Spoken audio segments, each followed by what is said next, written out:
I just want to thank you all so much for tuning in today.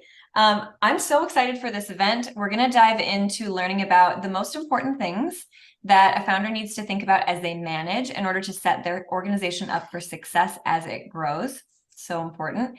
A core goal of Dreamers and Doers is to amplify you and your journeys. So these intimate educational sessions filled with insights, thanks to your fellow members like Claudia today, are just the best opportunity for us to up-level together.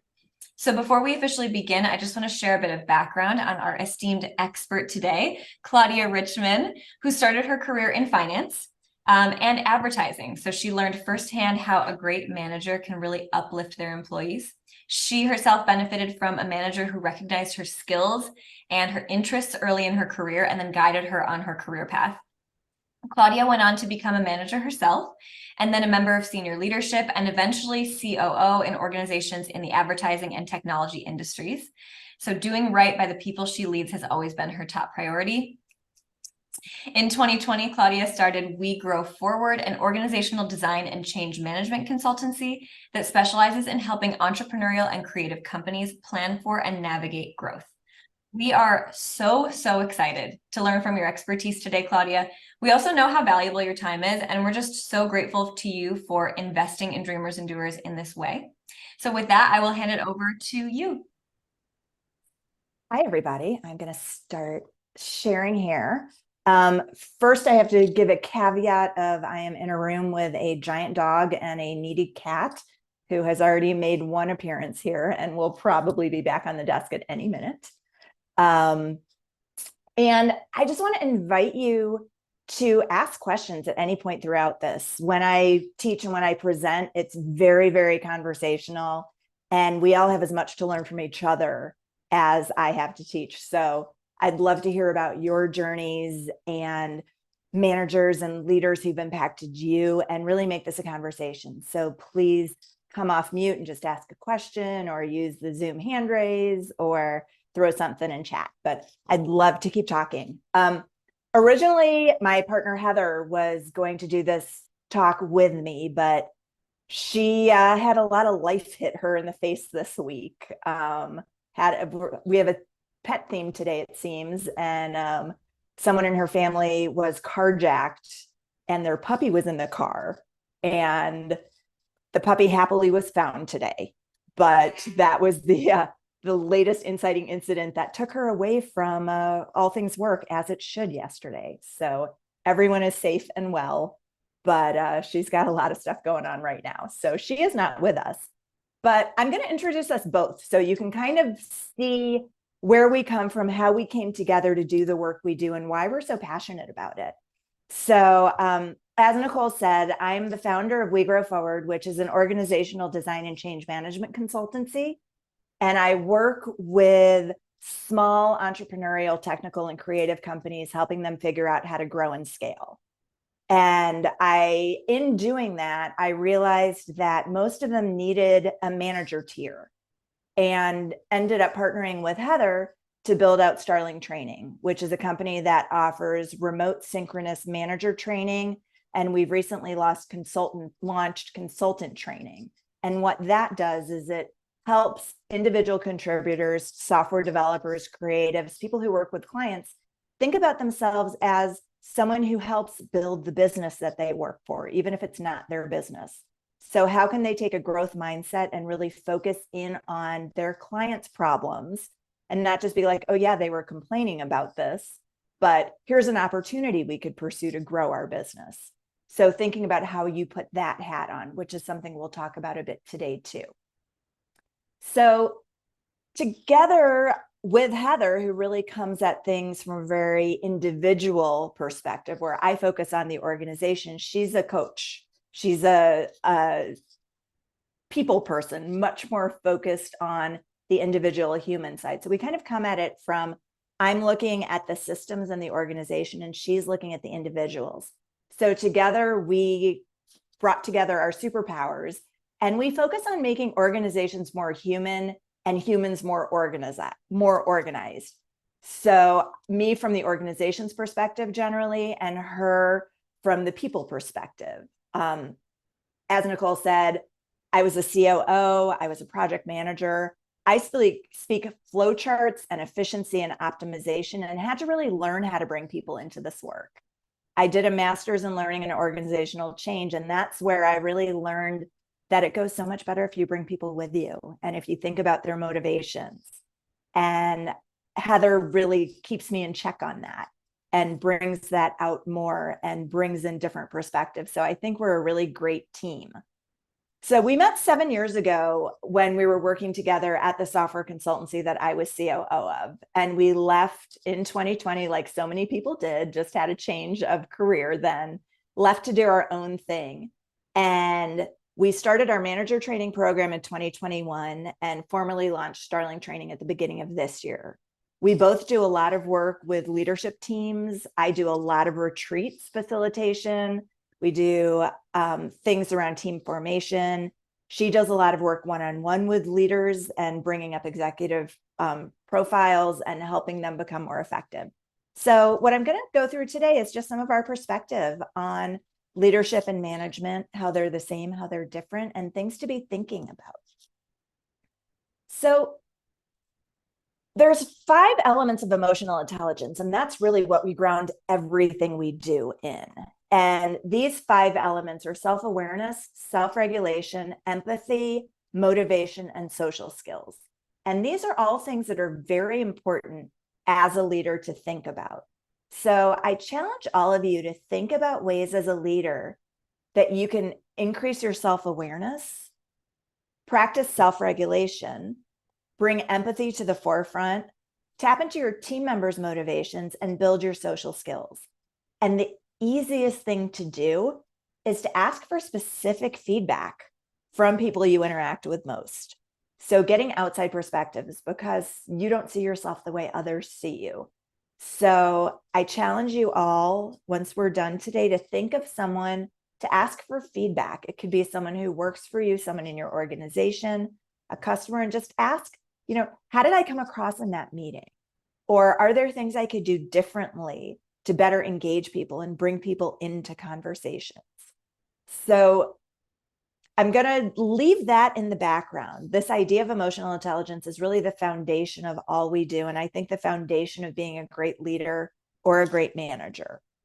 But we're going to talk about when you're a founder, you're wearing multiple hats.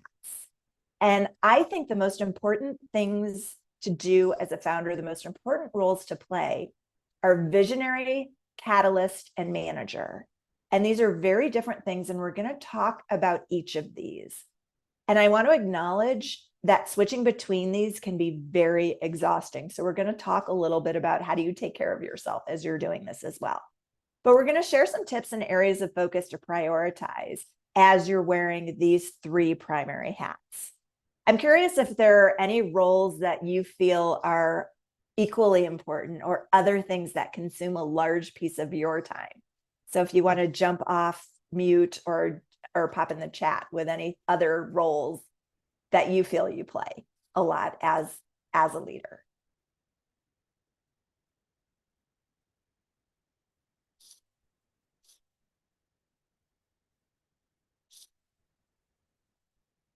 You can jump in with these later as well.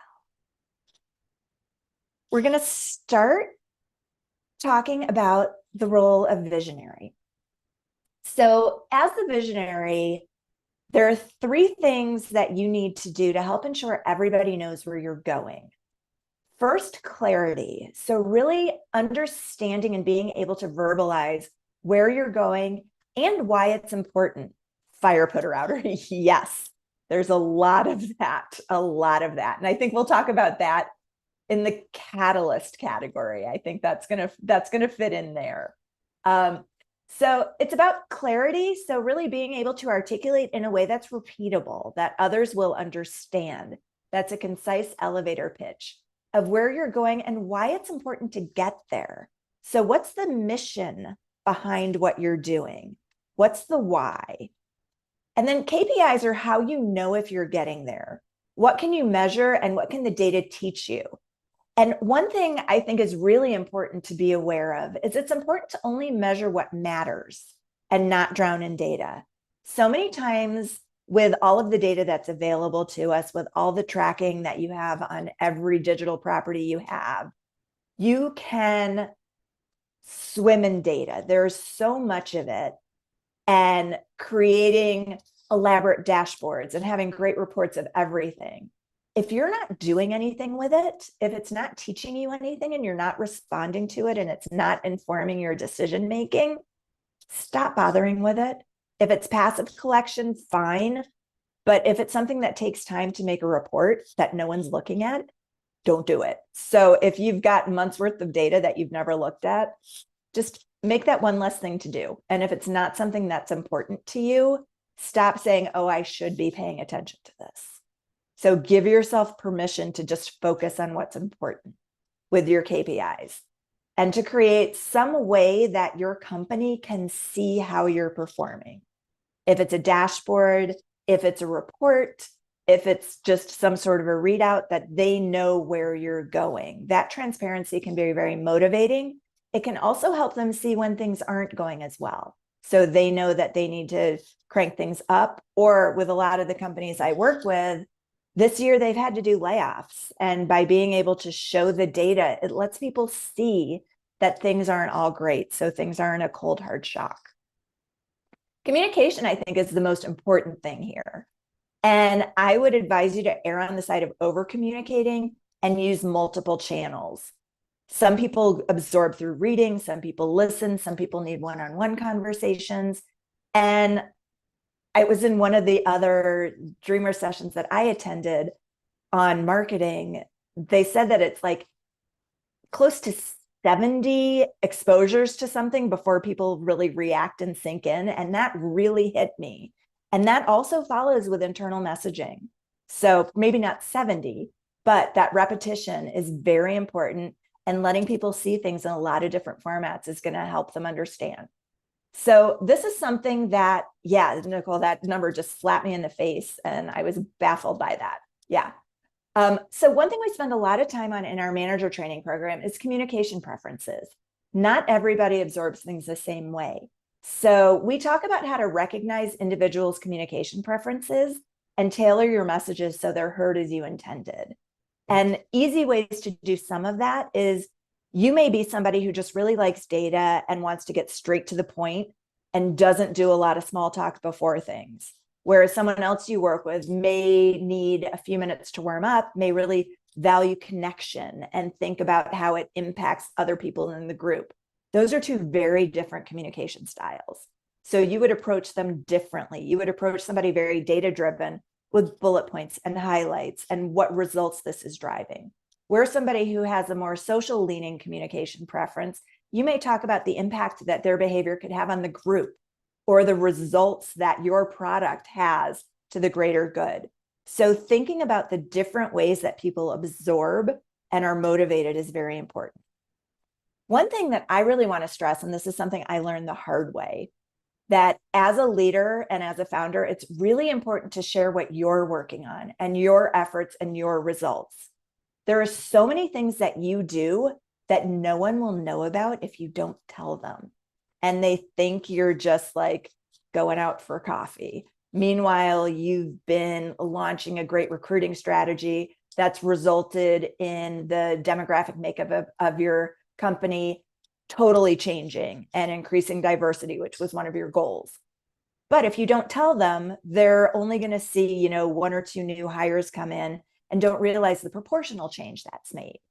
It's kind of like watching your child grow. You don't see every day they've grown a tiny little bit, but when your parents come visit, they're like, dang, this child's huge. So being sure to socialize these things over and over again. So doing periodic updates of what I've been spending my time on, and here's what we've achieved. This makes that progress more visible. I know I've failed to do this in the past and got dinged for not making enough progress on things that I'd been working really hard on. And had I been telling people all along that we've been ticking along to where we were going, they would see that we were 3/4 of the way there, not that we hadn't gotten there yet. And I think as founders, we get so mired in the work we're doing, in the extent of our to-do list, in all the tasks, that putting out some kind of a monthly update just seems like extra work. And I know when I was COO, when I started, I did monthly updates of everything I was working on. And I didn't hear anything from people. And so I got very discouraged and stopped doing them. But people really were reading them and were following along. And it really helped for morale, and it helped people understand all those behind the scenes things. So I think it's something that's really important to carve out time, whether it's in an all company meeting, whether it's just a note to the company. And even if you're a solo entrepreneur, doing that for yourself can be really helpful to see how far you've come and all the things you've checked off your list and the progress you're making. So I'm curious if anybody does this kind of communication, either just for your own purposes of keeping track of where you've been or to your teams.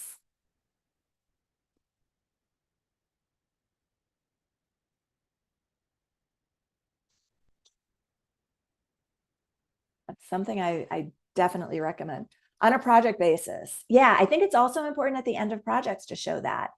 And if you're a company of one, doing a little write-up after each project, or a small company doing write-up after each project, which also can be used for case studies, which can be used for marketing. So a helpful practice to get into. Claudia, I love that note about that you were doing those monthly updates, but not hearing anything back, but they were actually missed when you stopped. I had a similar experience with that. I feel like there's not always communication back on those, but people are reading them, they're helping them feel informed, helping them feel connected. So I totally had, I love that point. Yeah, and I think that's something to think about with a lot of the things you put out as a leader and presenting yourself as a thought leader or as the head of your organization. I do a lot of, I will say, sporadic writing on LinkedIn. I go through hot and cold phases, but they don't get a ton of engagement consistently. But every time I run into somebody out in the real world, they're like, oh, I love all the stuff you write. So people are reading it. They're just not getting back to you. So don't get discouraged with that. Um, yeah, practice gratitude on check-in meetings that acknowledge the progress that's been made. Trish, I think that's important. And keeping a list of all of those and maybe keeping this someplace visible could be something nice to do, to be able to go back to and see it and remind yourself of it when things get tough. So another thing to think about in the vision piece is keeping your mission front and center. So you have your business for a reason. You either, like I do, want to be helping people become better managers and leaders to make work a better place and to help people grow and thrive on a one-to-one level.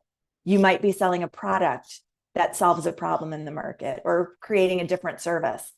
And bringing your team with you is very important. So thinking about, how do you make it personal? How can you connect your team to the cause in a way that resonates? And this, again, takes some getting to know people individually to think about what their individual motivations are, going back to emotional intelligence and thinking about individual motivations. So how can you get to know people and tie it back to them so it's really meaningful for them? And then with that, focusing on impact. So sharing stories of how you're making a difference, even in the smallest way. This can be a testimonial from a client or a customer of the way that they've incorporated what you provide into their lives for good. Over communicate, reminding your team of your vision and your mission regularly, weaving these messages into everything you do. So too many companies have just a page on their website of this is our mission and values, and that's it. And you don't see them and you don't feel them. So how can you weave that into what you do? This can be very motivating and help people come on board with you more and be willing to just give their all to what you're creating together. And then, as I mentioned before, share progress, maintain a dashboard so your team knows how you're doing and can celebrate wins and find solutions to challenges together. Going into being a catalyst, you light the fire, but you also have to keep it burning. So it's up to you to keep things moving. And this is where the firefighting comes in. It's providing fuel. So you got to get the money. So if it's getting funding, if it's through sales, driving accountability is something very important here. And you're also responsible for setting the tone for the culture as the leader. So I want to note here that you may not need to do all of these things by yourself forever, but you'll need to effectively delegate to grow sustainably. So thinking about which of these maybe aren't your strengths and prioritizing that when you're looking to bring people on, and thinking about how do you impart your vision, as we just talked about, to the people you bring on to lead these different functions, and make sure that it is keeping you growing in the way you want to grow. So setting the tone of the culture is really on you, and it's something you do from the very start. So even if you're a company of one, I would love to hear, how do you start traditions that you can welcome others into as you grow? Or if you've grown your organization beyond that, what are things that you've done that make it feel special, that make it what it is? And this is a picture of me and Heather. We've started an annual tradition. It's our annual fancy lunch. And if anyone is in Chicago, we go to the 3 Arts Club, which is just this beautiful, beautiful, excessively overpriced restaurant that's very ladies who lunch. It's this gorgeous atrium. And every January or February, we go, we clear an afternoon, we go, we get a bottle of wine and all the expensive food we want. And we look back at what we did in the previous year and give each other very open and honest feedback. You know, when we did this, I felt you weren't listening to me, but I really appreciated how you brought these resources in, and we evolved our curriculum and made it better. And we do that every year. And half of it is business, and then half of it is just being people together, because we don't often get to do that.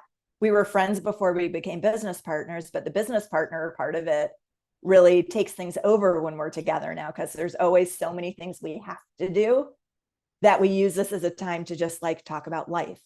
So other things I suggest are quick daily stand-up meetings, just 5 minutes of what's going on, what needs to be prioritized, what do you need from each other. Some sort of a monthly social gathering where you can be people, and it can be virtual. And I know we're all kind of tired of virtual meetings, but sometimes that's the best you can do. So having ways to get back together. Then a more formal quarterly reflection session, looking back at your KPIs. How are you performing against things? What are risks? What are opportunities? Another tradition I really like is the plus delta feedback ritual, which is simply at the end of any meeting of magnitude, what went well, what are the pluses, and what are things we can change. We do this at the end of every single training session, and we then incorporate those suggestions as a way of building trust and accountability, because people ask for things, and then the next week we're like, here are the things you suggested we change. Here's what we've done about them. So that's really important as a leader, to build that kind of trust and to model accountability, to make promises and keep them. Because if you show you're doing that, people are much more likely to step up and do it themselves. Another ritual to think about is, what do you do when someone new joins your organization? How do you welcome them in? So I'm curious if any of you have rituals that you do in your organizations that you'd want to share here, or have done in organizations you've been a part of in the past.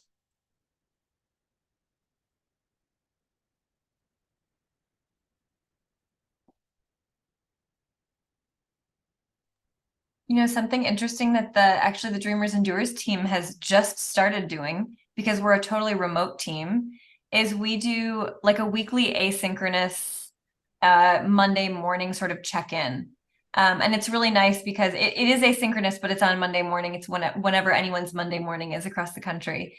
But it's so nice to just like hear from everybody, see everybody's names pop up. We do a little, like, it's mostly professional, but we ask about like, what are you doing for your mental health this week? And it's been so nice as just a cadence throughout the, from week to week. Yeah, a personal welcome video. That sounds great. That's a really nice way to show that you're taking the time to welcome them, when it can't be, let's go out to lunch, because you're all virtual. So I love that, Sydney. Coffee mugs are always good.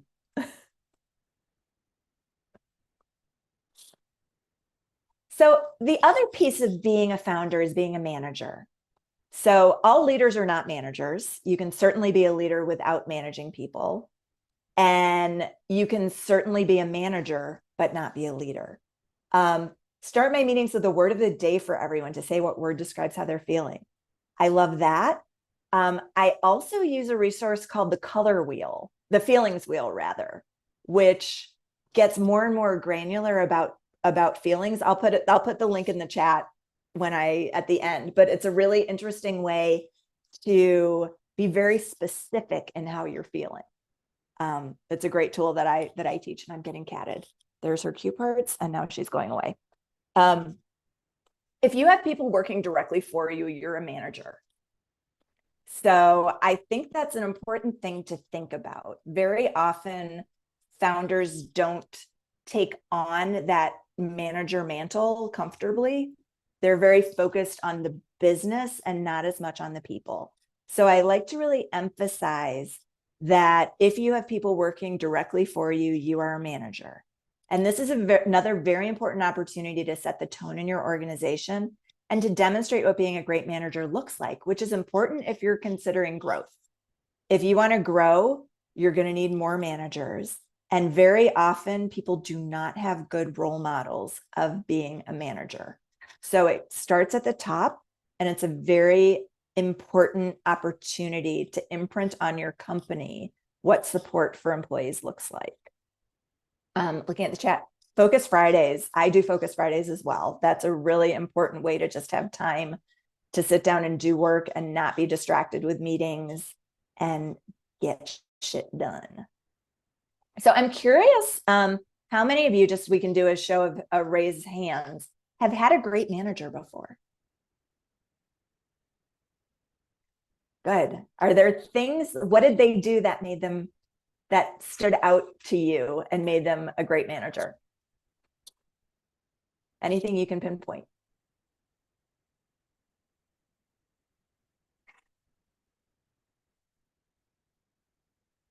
I'll talk about mine, the one Nicole mentioned that was part of what inspired me to do all of this. When I was in my mid-20s, I had a manager who recognized, as he said, that I was bossy and organized, and he sent me to project manager training. And that led me down the path to what I do now. And he knew me well enough to recognize my skills, knew me well enough to recognize my motivations, and then provided learning opportunities and support and growth opportunities for me that really made a huge difference in my path. So the first assignment we do in our manager training is to reach out to your manager role model and thank them. And that has led to some really great connections and conversations. But I'd love to talk a little bit here about the responsibility of the manager when you're wearing that manager's hat. So it can range from the very tactical, from what I like to refer to as line management, which is kind of what you think about as like the manager at a McDonald's of you're working the fry machine today, to career development and coaching and advising and mentoring. So you're probably wearing all of those hats. So it's your responsibility to clearly define expectations for the role, for the week, for the task. The level of granularity is going to differ, but you're responsible for making sure people know what they need to be doing. For helping to manage the workload, when do you need to hire more people? When do you need to slow down production because it takes more people than you have? When do you need to sell more work because people don't have enough? Just you're responsible for that workflow. This is really important. Reliably and regularly spend time with each direct report. That can be weekly, monthly, but have a cadence that they come to expect and that you don't cancel, that you prioritize that, and that time is for them. You may have a few things you need to check off on each one, but it's really about what do they need to help them grow their careers. And one thing I feel is really necessary to call out is even senior leaders need managers. So many companies that I work with in advisory roles, the senior leadership team has nobody to look out for them and to help them figure out what's next. And these are all very smart, ambitious people who don't just stop growing because they have a VP title. And they need somebody to be there for them. And if it can't be you, that's when you should look into getting a coach or helping them find a mentor or someone else to help them, because they're going to get, they're going to, if they stop growing with you, they're going to find someplace else to grow. I used to have a monthly development chat, a habit I learned from my past manager, where it was time for my direct reports to talk about career development and specifically not the day-to-day. Yeah, that's really important and should be something at least twice a year, if not monthly, to really talk about what your employees are looking for when you're wearing your manager hat. So the last thing I want to talk about here is to take care of you. Conveniently enough, a wonderful publication just had an article about all sorts of ways to find time and take care of yourself, different rituals for wellness. But I think it's important to call out that as you are creating rituals for the organization, what kind of rituals can you create for yourself? So I know I said in that article that I take walks with my giant dog, who is the pet who's being quiet and nice. The cat is screaming right now. The dog is being very polite and quiet. We go for walks every morning, and I don't put in headphones for at least the first 10 minutes of them, just to have quiet and engage with the world and not have a podcast plugging into my brain. And that's something I find very grounding and a way to just get some focus on my day. I'm curious about other things that you do when you're balancing all of these hats that you have to wear as a leader and a founder. How do you keep yourself happy and healthy?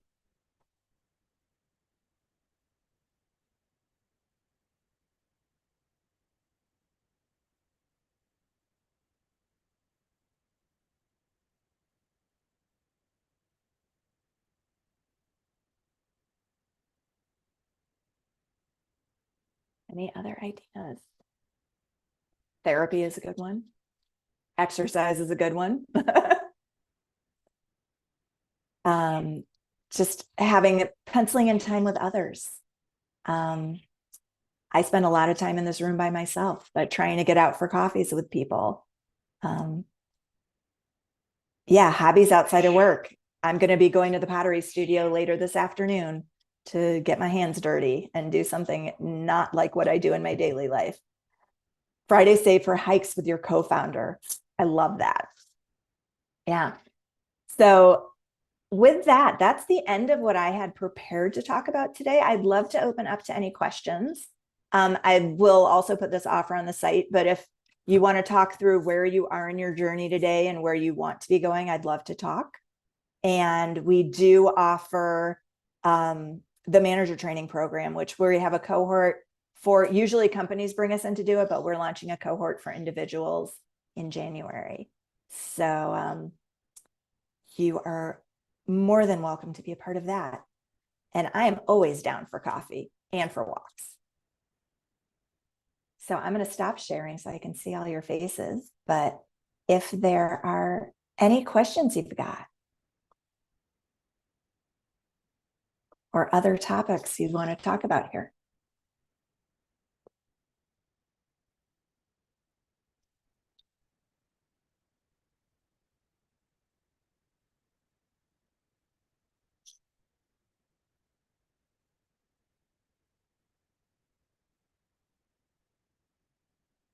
If not, you can always find me on the site, on the Dreamer site.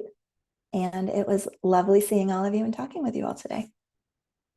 Amazing. And perhaps if questions crop up while I'm kind of wrapping us up, people can write them in the chat or just unmute and interrupt me. Totally fine too. Thank you, Claudia. This was so wonderful. This was so inspiring and just really amazing, actionable tips and just things to think about as we think about leadership and management. So it was just super powerful and helpful. And I just want to thank everyone for joining us today.